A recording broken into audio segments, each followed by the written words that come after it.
being born in South Africa doesn't give you a choice about understanding where you fall in your race. 2,000 rules and 2,000 regulations about where people can go at any given time based on the color of their skin.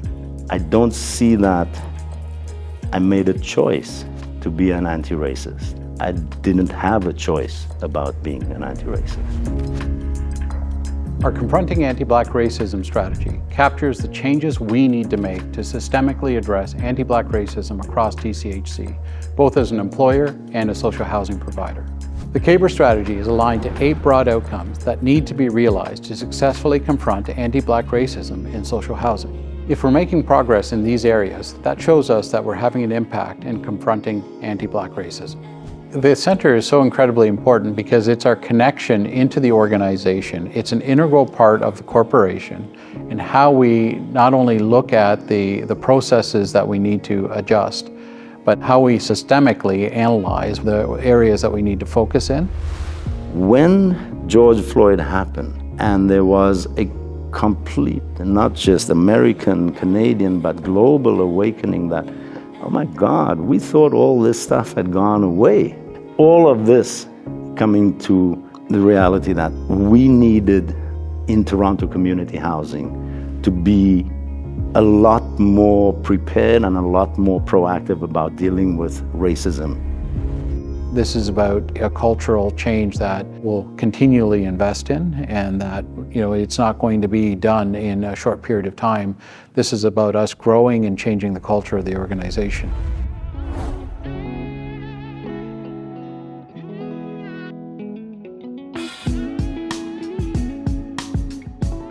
Having a place to raise your children, having a place to feel safe, having people invest in and being respectful of your culture and your values is all important in order to thrive in your community, but also thrive as a tenant. Decent and fair housing is just having the equitable allocation of resources to ensure that all tenants could live and thrive in their units. When we look at the different areas across the city, the resources that are allocated to particular communities are not equal. We focused on taking the time to listen and hearing what tenants have shared around their household and their household needs. Looking at taking an approach where we're actually figuring out and thinking about what are some of the alarming issues that are consistently coming up and being shared through the tenant experience, and how are we actually addressing that? An environment that fosters that safety and support. That's what is a healthy environment for children and families. Programming helps to provide some structure, creating places for young people in particular to practice the things that they're learning. We are incorporating an anti-Black racism lens by listening to our tenants and the kinds of things that they're interested in. We have programs where we partner with TESS and with other agencies, most of them are within TCHC, and respond to police, the narrative around police and race-based data collection. So having young people who could bring a critical youth lens, a critical racialized lens to how police are enforcing and collecting data.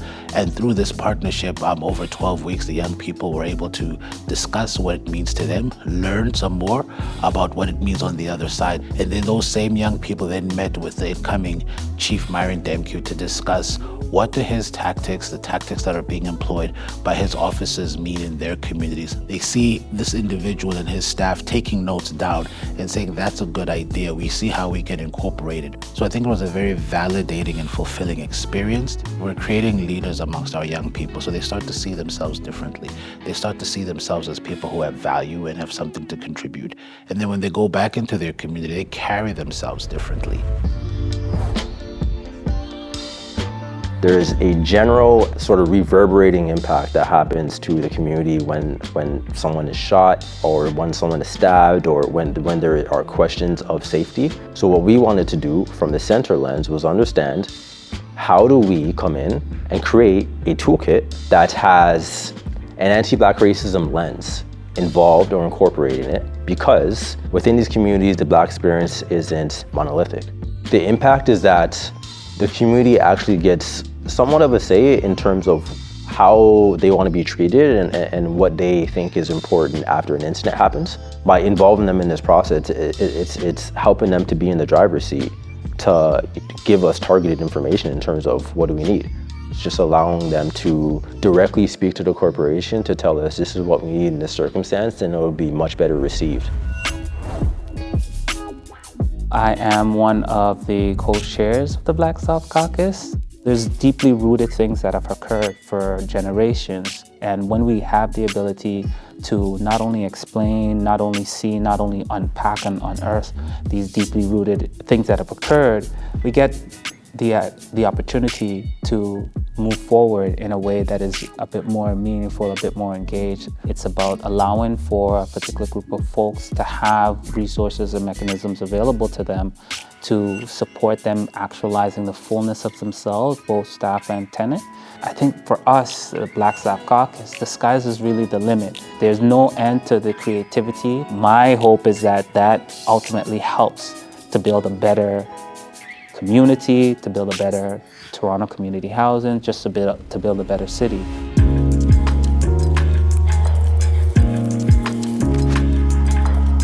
There's not a finite amount of opportunities. There's not a finite amount of spaces, seats. There's not a finite amount of anything. The more different people and different opinions you welcome into a space, the richer that space becomes. You get to experience things that never existed in that space before. We need to create every opportunity for the next generation to have as many opportunities as possible. These are some of the most talented individuals that I've come to know. They're not accepting of where we are now. What they're looking for us to do is improve. And when we have that sort of momentum coming from our next generation and our youth, that's going to continue to push us to new heights.